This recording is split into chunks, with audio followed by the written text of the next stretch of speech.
Hello marine biology students. In this video we have just a bit more to discuss about the properties of water.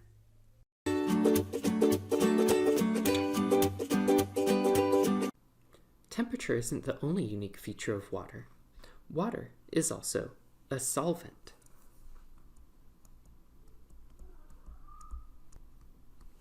Meaning that other materials dissolve into water. Water is known as a universal solvent.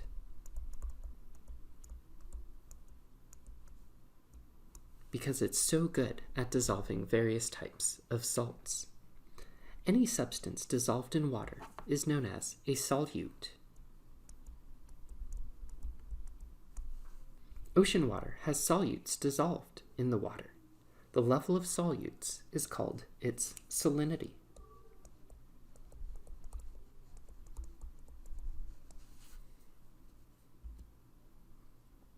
So here we see how ionic substances can easily dissolve into water because of those partial positive and partial negative charges of the water molecule. They can surround the ions with the opposite charge and allow those ions to dissociate from each other. The main solutes dissolved in seawater are chloride and sodium.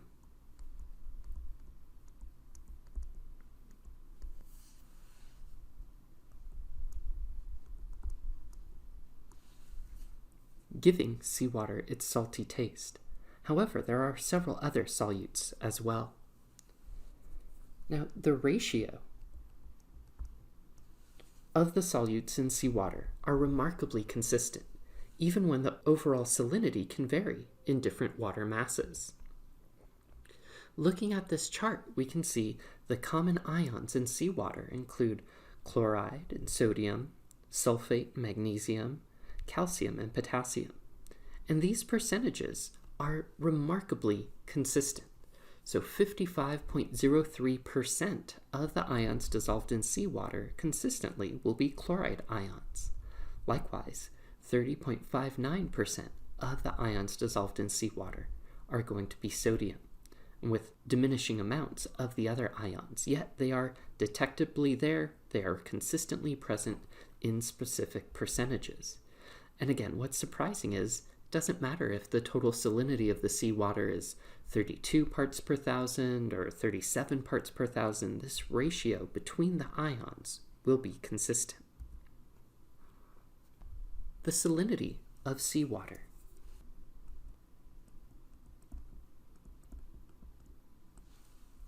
Is normally around 35 parts per thousand, but it can vary by location. Now, salinity is measured in parts per thousand instead of percent or part per hundred. So that means for every 1,000 grams of water, there are 35 grams of salts. Ocean water near a location where a river meets the sea can be as low as 15 to 25 parts per thousand, whereas other areas might be higher if evaporation is high.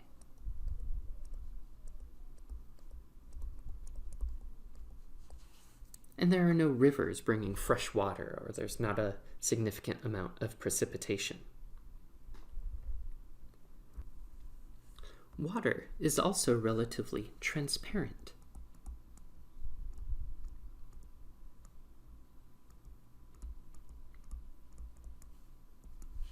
To light.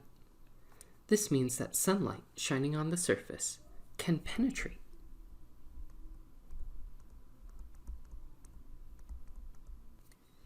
The surface, crucial for photosynthetic organisms living underwater.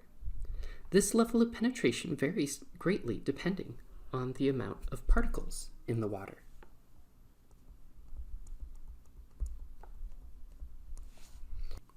Many biologists can use tools to quantify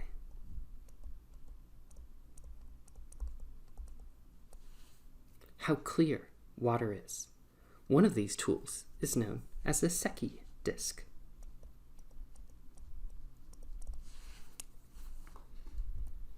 So here we see an image of what a Secchi disk looks like. It's usually a circular structure with white and black sections connected to a rope.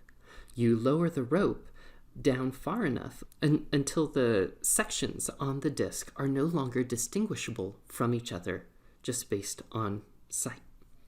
You can then measure the length of rope that you would use to lower the Secchi disk, and that gives you a measure of the visibility of the water. So maybe one day you're able to lower the Secchi disk down 20 meters and just then lose the distinction between the black and white sections. Another day it might only be 5 meters.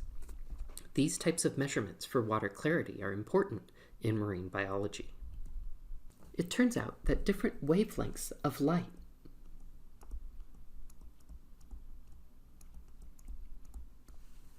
are absorbed by water and its particles at different levels. Blue light is able to travel the farthest into the water without being absorbed, while red light is absorbed very quickly. Many marine organisms that live in dark environments will have red pigments as a form of camouflage.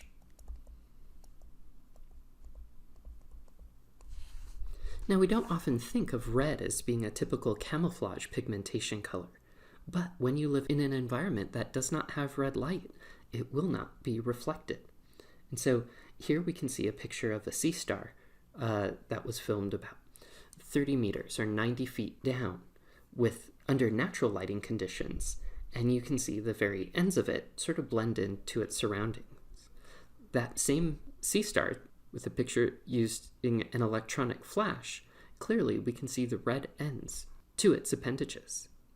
There's a very impressive video that I want you to check out after this one about color and aberration correction for underwater photography. I have the link here, and we'll also have the video itself in our Canvas page. When we talk about things being added to the oceans, these can be solutes in water, and it turns out that most of the water enters the ocean either through precipitation like rain and snow, or also from rivers.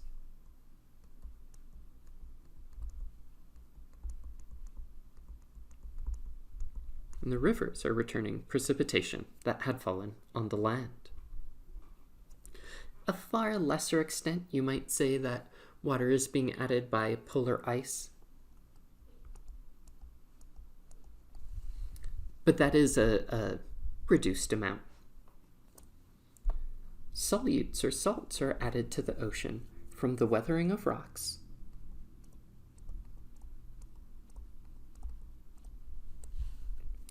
from hydrothermal vents within the ocean and volcanic activity above the ocean surface as well, and then also solutes delivered from rivers from land runoff. So when we look at these various sources, whether we're talking about sulfide ions and chloride ions, which primarily come from volcanic activity, or sodium, potassium, and magnesium, which come from erosion, these are where a lot of those solute components of seawater come from. And again, the water itself is coming in the form of rain and snow and also river runoff. Gas is able to dissolve into liquid water, and so there are many gases that are dissolved in seawater. These are primarily the gases that are found in our atmosphere, being oxygen gas, carbon dioxide,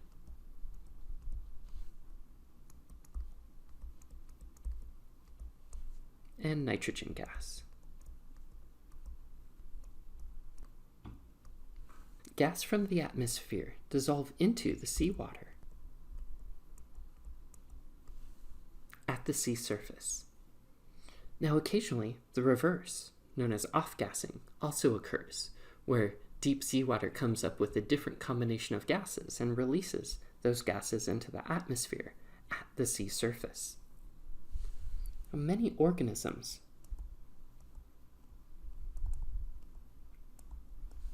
in the ocean utilize oxygen and release carbon dioxide. Unlike solutes, gases are more soluble in cold water and less soluble in warm water. If you think of a can of soda and the carbon dioxide that's dissolved into it, a cold soda will hold its bubbles for a much longer time than a warm soda.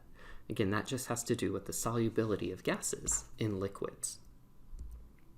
Another aspect to realize is that a column of seawater is not going to be exactly the same throughout its entire depth. Conditions at the ocean floor, in the water column, and at the surface can differ greatly. For that reason, marine biologists will also often want to know what the conditions are like at different points of the water column, whether it's oxygen content, temperature,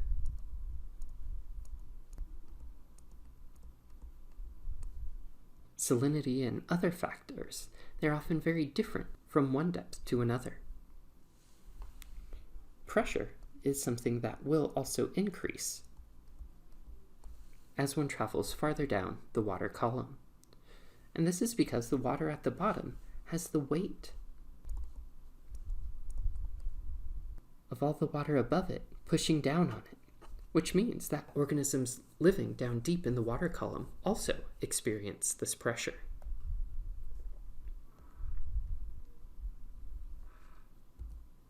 A way that a marine biologist might get information about water at different depths in the water column is by making a series of collections using Niskin bottles. Now, this can be done electronically today, but in the past it was a manual physical process of getting temperature readings at these great many depths. We can also see that pressure varies by increasing in 1 atmosphere for every 10 meters. That takes us to the end of our discussion of water and its properties. Wow, that was a lot of information. Definitely don't hesitate to review this video at another time, watch certain sections again to understand these concepts of what makes water so unique. Now, a question I want you to think about before our next video is, has the water in the Atlantic Ocean ever been in the Pacific Ocean? That's going to be our question. All right, see you in the next video.